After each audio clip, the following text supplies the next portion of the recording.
Hello and welcome.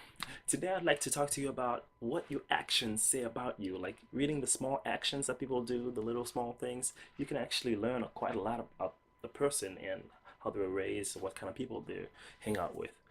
See, I consider myself a very observant person. I like to notice the small patterns in people's actions, and based on these, I try to learn about that person. For example, walking.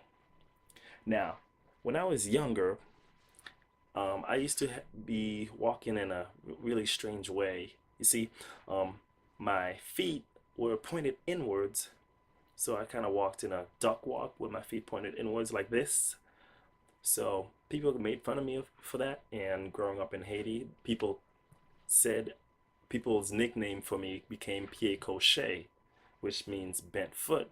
So I've been pretty observant of my feet and how other people's feet work because that's by looking at other people's feet I learned how to walk myself. So I learned how to walk or how to better improve my strange walking habit to a different walking habit by watching other people. And by looking at how people walk, I learn more about other people, how they use their hands, how they talk, and different small things, how people differ.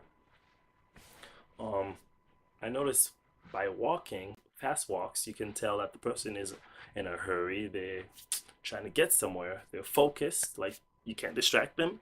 Stay out of their way because they're trying to go somewhere. But the slow person is probably deep in thought. That's usually me, by the way.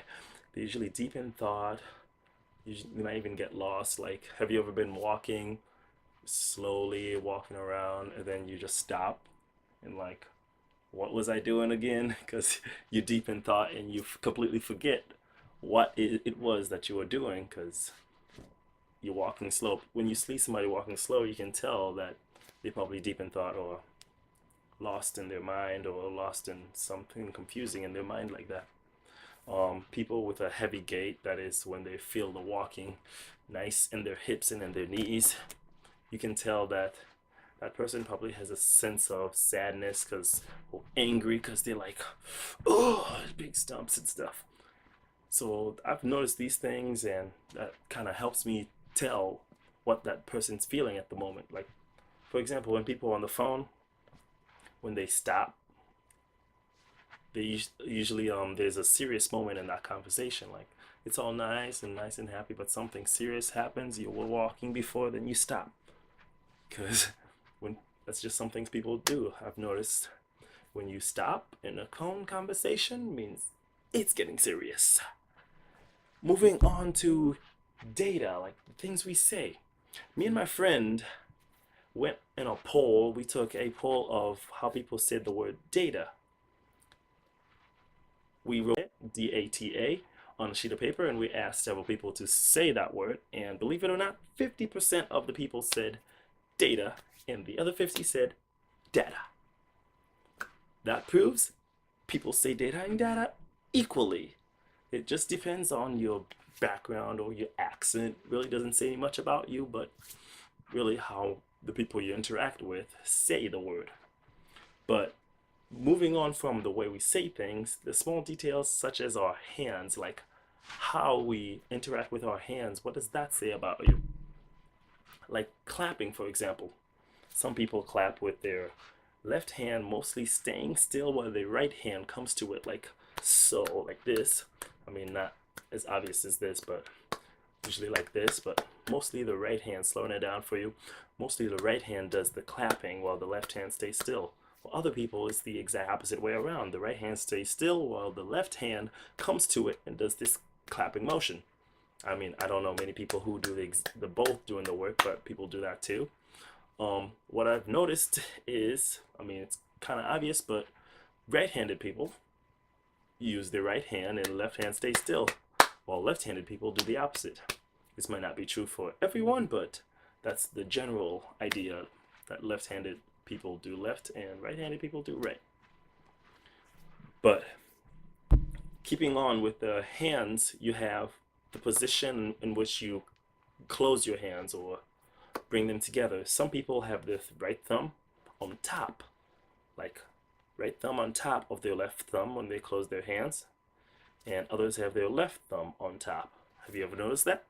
Well, the reason is, what I've researched is that people who have shown more characteristics of being left-minded have their right thumb on top, just backwards, but you know, people who have their right thumb on top are left-minded. Well, what does left-minded and right-minded mean?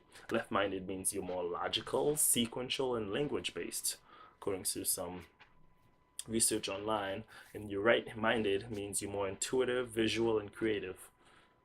I didn't know that myself, but knowing that now, I can look at people and see how they fold their hands, and I can be like, that person's probably creative or intuitive or visual. But that's just me. But keeping on with their hands, how about the idea of numbers, left and right numbers? Like, I've read online that we seem to separate numbers, big numbers and small numbers, in our heads. We put one side of our brain deals with smaller numbers and the other side deals with larger numbers, like 1, 2, 3, 4 on the left for me, and 8, 9, 10 on the right. Well, it's kind of weird to explain, but imagine a scenario where somebody asks you to cook 20 potatoes for 3 minutes, or cook 3 potatoes for 20 minutes. Which one's easier to grasp? Cooking 20 potatoes for 3 minutes or 3 potatoes for 20 minutes? For me, it's 3 potatoes for 20 minutes. That's like 3 on the left, 20 on the right. Keeping the numbers on the right sides. But other people like the 20 and the 3. So depending on, I guess it's not left-minded or right-minded people. Not saying left-minded people like the small numbers on the left, and right-minded people like it they're small numbers on the right. I'm just saying different people have it different ways. Personally, when I'm solving an equation, like simple algebra, let's say you have x plus 2 equals 3. So for x, I like my x on the left side and then my numbers on the other side. So I obviously move that 2 to the other side. But if, for example, the equation was 3 equals x plus 2, originally I wouldn't like that equation to be set up that way. I would flip it to be x plus 2 equals 3, because I like my big numbers to be on that side and my x, which is unknown, which is, I don't know, my brain naturally puts it as a small number, but it organizes it on the left side and puts numbers on the right side. So that is how I deal with that. And there's another idea of using your hands, how I've noticed people do it differently. Counting with your hands. If somebody asks you to count till 5 using your hands, some people may go 1, 2, 3, 4, 5, right? Starting with their pointer finger and ending with their thumb. Others might go 1, 2, 3, 4, 5. I don't know. Some people start with their pinky. Japanese, I believe, start with their hands open. At least that's what I've read. They start with their hands open and then they close it. So 1, 2, 3, 4, 5. That's just something to keep in mind. Other people do it with their left hand. You could, maybe that has to do with whether they're left-handed or right-handed. But if they count with their left hand, I've read that the people who read from left to right count normally with their like right hand going 1, 2, 3, 4, 5, but like Canadians are one of those people. But then like Palestinians have a reversed reading method, like they read from right to left, so they count with like their left hand going 1, 2, 3, 4, 5. Interesting. Yes. The and situation is used for short pauses and usually helps the listeners know what's up next. Well, is long pauses and has no significant importance, and people just say it. So I've watched how people say and throughout their presentations and stuff, and that's just we just keep in mind how and used, whether they're prepared for, or they're just making space or just using that as a distraction or something that leads on. So that's the importance of and And finally, we have emotions being shown through hand motions or body language. Like when you can tell if somebody's nervous or scared or on the spot or embarrassed by simple motions. Like I've noticed people swipe their hair backwards, put it behind the ear.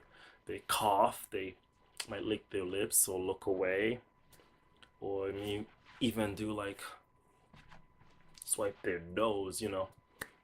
But if you pay attention to these small things, you can tell, like, if you see this, you can tell like they're either nervous or embarrassed or something, or they're on the spot, pressure.